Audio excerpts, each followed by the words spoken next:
The Victorian Socialists have announced that they will be expanding Australia-wide with the hope of setting up branches in every single state and territory. Jasmine Duff is from the Victorian Socialists. She was their candidate for Fraser at the federal election. Got a swing towards the party. They got a swing in all four lower house seats they ran in, as well as the Senate. Jasmine, thanks so much for being here. Thanks for having me, Leo.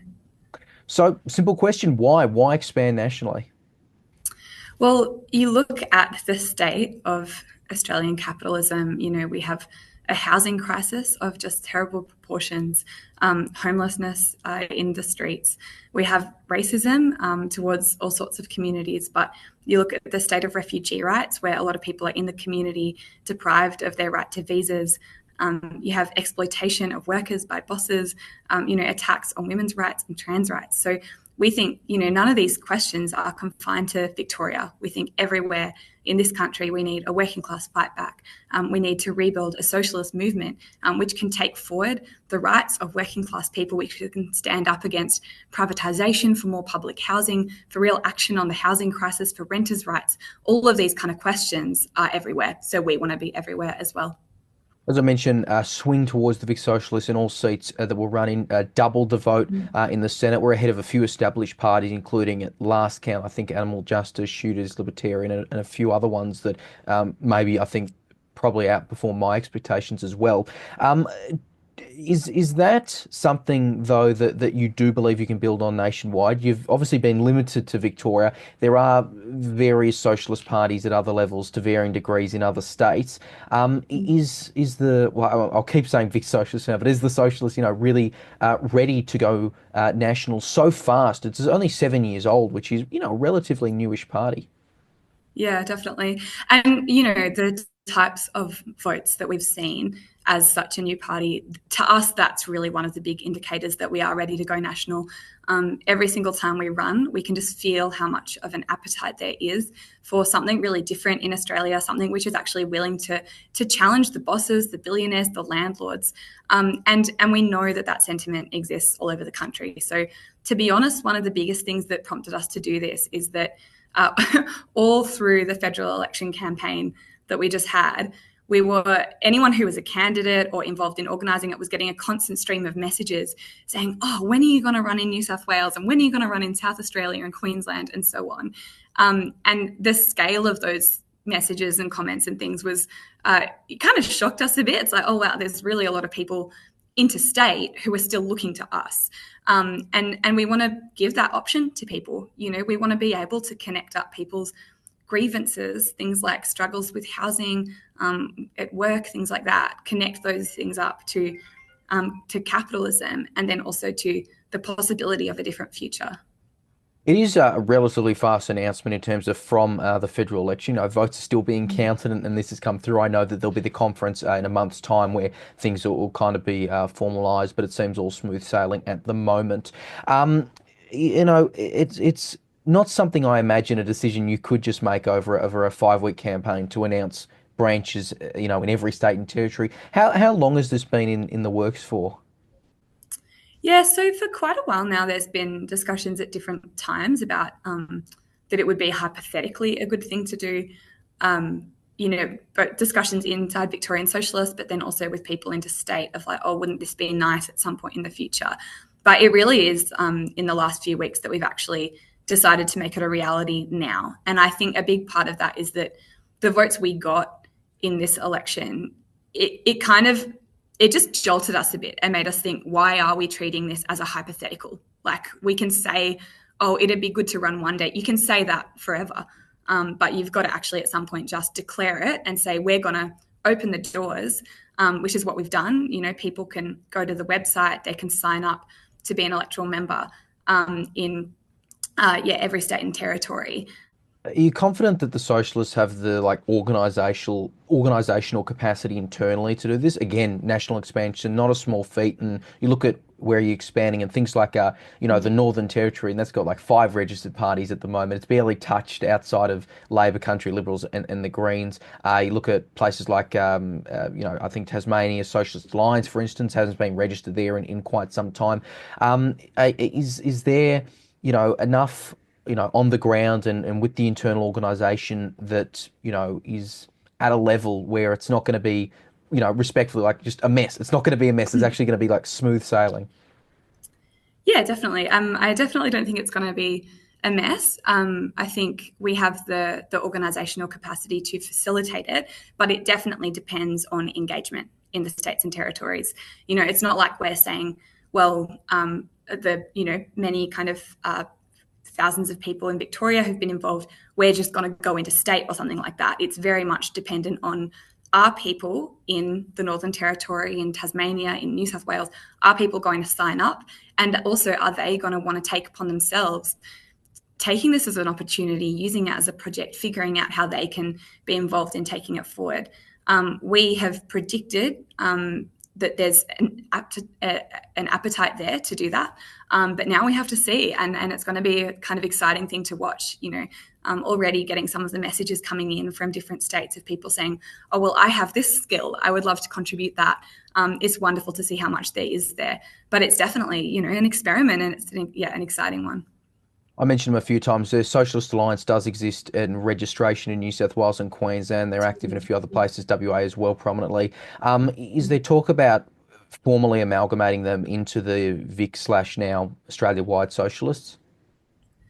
Not right now, but the big thing for us is that we've worked very well with the Socialist Alliance here in Victoria for a long time. We've been in talks with them about the question of allowing us to register the name, and they've indicated that they won't block that or anything. But then also you think about in this federal election, they ran their candidate Sue Bolton in Wills, who Sue's a brilliant candidate who's got a real base in that area. Victorian Socialists provided loads and loads of campaigners and some resources and things for her campaign, because to us it's not really just about seeing our party name go well. It's about, is the socialist movement in general going forwards? So we hope to keep working really closely with the Socialist Alliance wherever they are as well. And I think as well, the groups working together, that's also how we can take forward socialist politics in Australia more broadly. Structurally, of course, and with, party membership requirements, I mean, it would be maybe a bit of a detriment to you guys trying to get registered if there's another small socialist party, already registered there. So, I mean, it does kind of make sense that you'd work together. And I get the point with Sue Bolton. Look, Socialist Alliance does very well in Mary Beck local elections, for instance. But is there room for there to be two Socialist Alliance parties, not necessarily competing in the same, two socialist parties, not necessarily competing in the same seat, but being registered and existing out there when you have, as I think you've just said, very common policies and common goals, and again, a lot of your supporter base can go one way or another. Yeah, I mean, I think what we've done in Melbourne has shown that there is, and we want to work with them. It's not for us about there being two competing socialist parties with the same policies. It's about there being different groups who work together, who have shared aims, and who can figure out how to contribute to each other's campaigns, how to, for example, not compete in seats, things like that, back each other up as well. All of those things we're very committed to. And and as well, the way that we've worked together, especially for the last kind of 6 months, has really shown us that they're quite committed to that as well. So and then in terms of the appetite and can we get something registered, I just think definitely you look at even some of the votes and things, and to get a party registered, there is a certain amount of people that you need to join. So in some areas it's up to 750 people have to join as members, but that's what we're asking people to do. I think this system that we live in right now has just been disastrous for people. You think about there's every 4 days, a young person who is homeless dies in this country, or the fact that, Australian wages have stagnated, and we're now back in the same position we were about 10 years ago. These things, people can really feel it, and people want an alternative. So, I definitely think that we'll have enough people joining up to register it, but not just that. We want people to sign up, but we also want people to be involved in actually, helping to take the thing forward, to contribute and so on. It has been interesting watching the rise of the socialists in some recent times. We were covering the local results pretty extensively in Victoria a few months ago, as well. And look, internally, we're seeing a lot more people, just anecdotally discussing it than it has in previous years. Also interesting that caught my radar today, the Revolutionary, I think it's called the Revolutionary Communist Organisation. They've got a caucus within the socialists. I know there's a few caucuses, and look, there's varying different, socialist viewpoints one way or another that have kind of, gone into the Victorian Socialists over the past 7 years. There is room for disagreement. There's, I'm sure you're aware, plenty of jokes out there about, constant leftist infighting, which has been real with parties. You think that, under this branding of the socialists at the national level now, all those kind of maybe minute differences are going to be able to come together and actually be an effective force that isn't focused on internal factioning and infighting that other parties might have. Oh, definitely. I mean, you think about in Melbourne, Victorian Socialists was started by initially three different socialist parties with different ideas on all sorts of questions. Then there's been throughout the course of its life, a lot of people who are not in any other group but are in Victorian Socialists. But then also there's been some, people of different socialist groups joining Victorian Socialists. All of that is brilliant. For us, it's about unity around the key questions that, capitalism is just terrible for workers, that we need a better world, that we stand against racism, sexism, transphobia, and so on. Unity on the big important questions, but also real openness to pluralism, because we know that, of course, people have all different ideas about what socialism is, about what the future holds, and so on.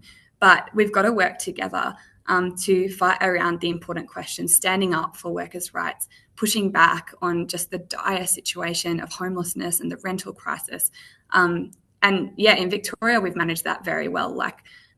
There's different caucuses and groups, but all of us work together. For example, on polling day, I was at a polling booth where there's people from various different of those caucuses, and all of us were doing the same thing together. We were discussing politics when there was breaks, and then we were talking to people about why they should support socialist politics and so on. So yeah, I think it's one of the exciting things about this is that actually it's about socialists of all different stripes working together and having a common project. Outside of elections, because there are plenty of areas where there's not going to be elections for up to 4 years in some places, depending on the current timing. What kind of on the ground action are the socialists really looking to get to? I think if I remember there was the Woolworth strike, for instance, which I know the group was active at and was very publicly supportive of, and you're getting your name on the ground there. Is that the kind of things you're looking to keep doing, both for principled reasons, but also at some level to get your name out there and get support? Definitely, yeah. So, one of the big things for us has obviously been strike support, like you said about Woolworths, but even in the next week, there's various strikes happening in Melbourne, in Altona, Craigieburn, and other places. We're going to be organising members of Victorian Socialists to go there to support those workers and stand with them while they're standing up for better wages and conditions. But then also, I think a lot of the on-ground work in terms of street activism we've done has been really important. So a few years ago, when Roe versus Wade was under a serious attack in the US, we called a protest of tens of thousands of people in Melbourne to defend the right to abortion and say, we'll never let it go back in Australia either, and to show the right that they shouldn't even bother attacking it because so many people will come out to stand up for it. When there was neo-Nazis who set up a headquarters out in the western suburbs where I live, we organised marches, anti-racist marches and anti-fascist marches as part of a broader kind of coalition of anti-racist and anti-fascist activists. And we drove the Nazis out of their headquarters. We forced them to be evicted from there and shut it down. We've also organised protests for refugee rights in Sunshine, kind of, again, western, very multicultural suburbs. And I think all of those kind of questions, taking them up, showing people that really what socialism is about is being there with you whenever you're standing up for yourself, that standing up against oppression on the ground is really crucial. And we want to bridge that gap between street movements, workplace organising, but then also parliamentary politics and elections. So I think there's a lot of room for those kind of things to happen in other states as well. Yeah. I will just ask the one thing that does kind of pop up, and I hear it when we're talking about, left-wing alternatives to the major parties. There's plenty on the right that have popped up, maybe less so on the left. Is why not Greens? Why not, you know, join into the Greens, do some kind of entryism? Why aren't they the better alternative to the major parties, which, both parties are clearly aligned in disagreeing with? Mm.